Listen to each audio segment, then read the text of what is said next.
Hello everyone. Now see some another examples that is related to again what electronic configuration now.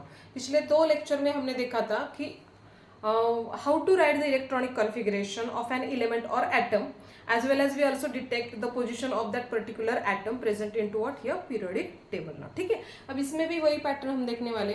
Now थोड़ा सा पहले वाले कुछ examples जो थे उसमें छोटे वाले इलेक्ट्रॉनिक कॉन्फ़िगरेशन हमने लिए थे. अब थोड़ा देखते हैं बड़ा वाला electronic configuration. Now see the electronic configuration. What is the atomic number of iodine? Atomic number कितना होता है उसका? 53 होता है. ठीक है, तो अगर इसका atomic number 53 है, then how to write the electronic configuration? Same concept पहले वाला जो यूज़ किया था वही यूज़ करना है.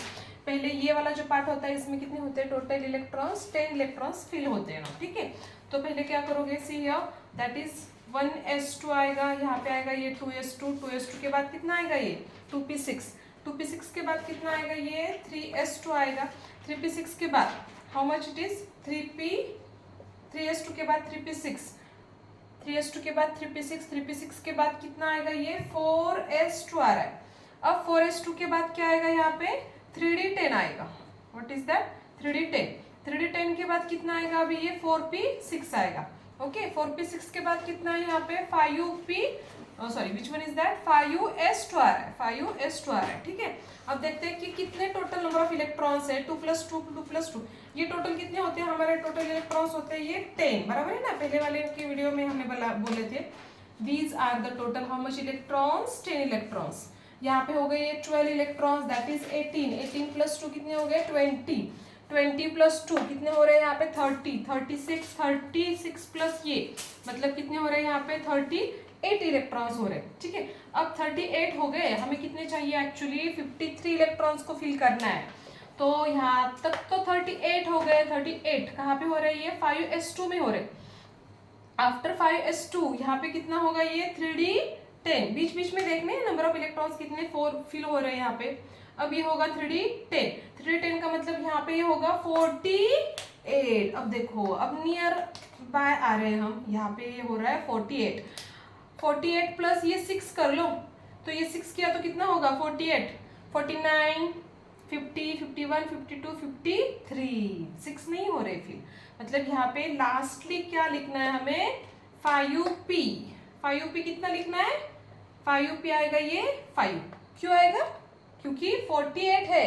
49, 50, 51, 52 एंड 53 हो रहे. मतलब कितने इलेक्ट्रॉन्स पी ब्लॉक में या फिर यस पी ब्लॉक में कितने इलेक्ट्रॉन्स फिल हो रहे हैं? 5 हो रहे हैं. So these are the 5 electrons. So what is the outermost shell electronic configuration? See the position. क्या होगी इसकी पोजीशन इनटू पीरियोडिक टेबल? तो फर्स्ट वन हमें देखना है period. Period is also called as what here? Shell. तो period number कितना आ रहा है यहाँ पे? आउटर मोस्ट पीरियड कौन सा है यहाँ पे? 5th पीरियड है. ठीक है, उसके बाद क्या लिखना है आपको? Block. So which one is the outer most block? That is P block. जो वैकेंट ब्लॉक होता है वही आपको लिखना है. तो ये वैकेंट ब्लॉक है. बराबर है ना? तो इसकी वजह से मैंने क्या लिखा है यहाँ पे? P block. और इसके बाद यहाँ पे 5 है. तो पी ब्लॉक कहाँ से स्टार्ट होता है? ग्रुप नंबर 13 से स्टार्ट होता है. So group number 13, 14, 15, 16, 17. p⁻1, p⁻2, p⁻3, p⁻4, p⁻5. तो यहाँ पे कितना हो रहा है? 13, 14, 15, 16, 17. सो इन शॉर्ट वैकेंट ब्लॉक कौन सा है हमारा? दैट सॉरी ग्रुप कौन सा है हमारा? 17th ग्रुप आ रहा है.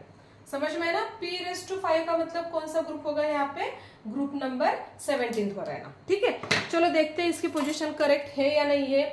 कौन सा है? पीरियड नंबर 5th होगा. ब्लॉक कौन सा होगा? P block. Group number 17th होगा ना. ठीक है, तो देख लो यहाँ पे ग्रुप नंबर कौन सा है? Group number 17th. और पीरियड नंबर कौन सा होगा हमारा? 5th period, group number 17th. Period two case कौन सी है हमारी? 5 की है. सो ये हो गया हमारा which one is that? Iodine, जिसका एटॉमिक नंबर 53 है. ब्लॉक कौन सा है हमारा? ये पी ब्लॉक है. ग्रुप नंबर 17th है. एंड पीरियड नंबर कौन सा आ रहा है हमारा? 5th पीरियड आ रहा है. ठीक है, और थोड़ा बड़ा एग्जांपल लेती हूँ. दैट इज एटॉमिक नंबर 78, जो कि होता है प्लैटिनम. किसका होता है एटॉमिक नंबर 78? प्लैटिनम का होता है. See here Pt is equal to what here? 78. अब थोड़ा बड़ा होगा इलेक्ट्रॉनिक कॉन्फ़िगरेशन. तो कैसे लिखोगे? Till up to this one. तो ये सेम आएगा. तो पहले इसको ही लिखते हैं. बराबर है ना? नहीं, हम इसके हिसाब से जाते हैं ना, आपको भी समझ में आना चाहिए, बराबर है ना। सो चलो लिखो 1s2, 1s2 के बाद क्या है 2s2, 2s2 के बाद क्या आएगा ये 2p6, 2p6 के बाद क्या होगा 3s2, 3s2 के बाद 3p6, 3p6 के बाद क्या होगा 4s2, बराबर है ना। ओके चलो, अब ये क्या होगा, ये 3d10 आएगा, 3d10 के बाद क्या होगा ये 4p6 आएगा, 4p6 के बाद क्या होगा ये 5s2, 5s2 के बाद क्या आएगा 4d10, 4d10 के बाद क्या होगा ये 4p6 till up to this one. यहाँ पे जैसे कि ये 53 था यहाँ तक, तो ये होगा कितना हमारा 54। यहाँ तक कितने हो गए हमारे कंप्लीट 54 हो रहे। समझ में आया ना मैंने क्या किया, इलेक्ट्रॉन्स को काउंट करना है आपको कंपलसरी। सो ये आएगा ये 5p6, 5p6 के बाद क्या होगा यहाँ पे 6s2, मतलब यहाँ पे कितना होगा ये 56 आएगा, 6s2, 6s2 के बाद कुछ नहीं है, मतलब यहाँ पे जाओगे अभी आएगा 4f14। देखते हैं क्या टिल अप टू यहाँ तक एक्चुअली 70 इलेक्ट्रॉन्स होते हैं, ये भी आपको याद में रखना होगा। देखो ये 56 होगा, 56 प्लस 14 मतलब कितना होगा ये 70 इलेक्ट्रॉन्स यहाँ पे फिल्ड होते। अब इसके बाद ये आएगा 5p6, हमें कितना चाहिए देखो 78 है ना, तो ये आएगा 5p6, 5p6 के बाद क्या है यहाँ पे 5p6 के बाद क्या है यहाँ पे 6s2 आ रहा है, क्या आ रहा है अभी यहाँ पे 5p6 के बाद 4d10 कहाँ पे लिखा हमने 4f लिखा, नहीं नहीं नहीं नहीं ये नहीं होगा ना, 4f14 के बाद क्या होगा ये 5d10 है, 10 तो नहीं है हमें चाहिए, बराबर है ना।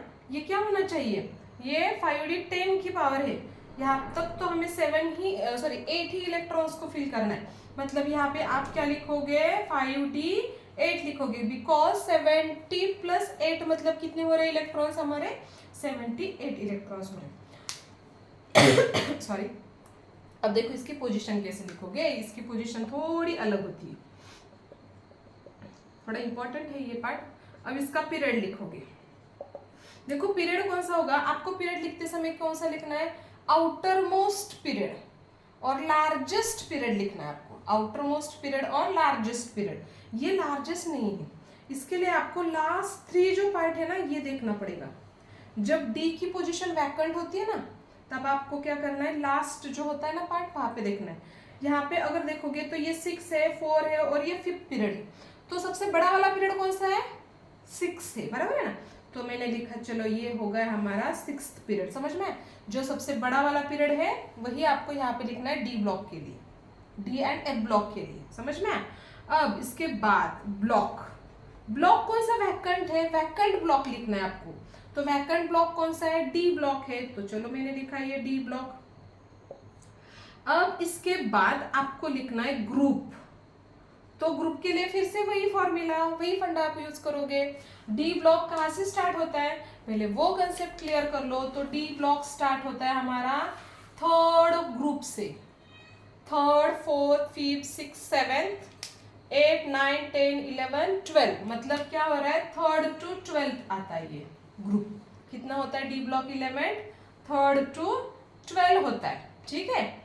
तो अब ये d⁸ है, मतलब क्या होगा 3rd, 4th, 5th, 6th, 7th और ये आएगा 8th, बराबर है। मतलब क्या हो रहा है देखो, सॉरी d10 8 है ना, 8, 9, 10, मतलब क्या हो रहा है ये ग्रुप नंबर कौन सा आ रहा है हमारा 10 आ रहा है। ग्रुप नंबर कौन सा आ रहा है 10th। समझ में आया ग्रुप नंबर 10th क्यों हो गया, क्योंकि हमारा जो डी ब्लॉक होता है वो थर्ड ग्रुप से स्टार्ट होता है, तो थर्ड से आपको काउंटिंग करना है। सो क्या होगा थर्ड से काउंटिंग, देखो 3rd, 4th, 5th, 6th, 7th, 8, 9th और ये हो गया हमारा 10th। समझ में आया यहाँ तक। तो 10th का मतलब क्या होगा यहाँ पे हमारा 10th ग्रुप हो गया, क्योंकि पावर कौन सी है d⁸8 की है, तो इसकी वजह से मैंने लिखा चलो यहाँ पे 10। सो इसकी पोजीशन क्या होगी पीरियड नंबर 6 में आएगा, वैकेंट ब्लॉक होगा हमारा डी ब्लॉक और ग्रुप कौन सा होगा हमारा 10th ग्रुप आएगा। चलो देखते हैं अभी ये करेक्ट है कि नहीं। देखो प्लैटिनम दिख रहा है यहाँ पे प्लैटिनम, ठीक है।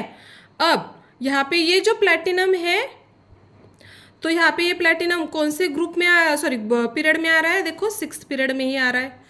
d⁸ कौन सी हो रही है हमारी 8 थी, इसकी वजह से ये 10th आ गया।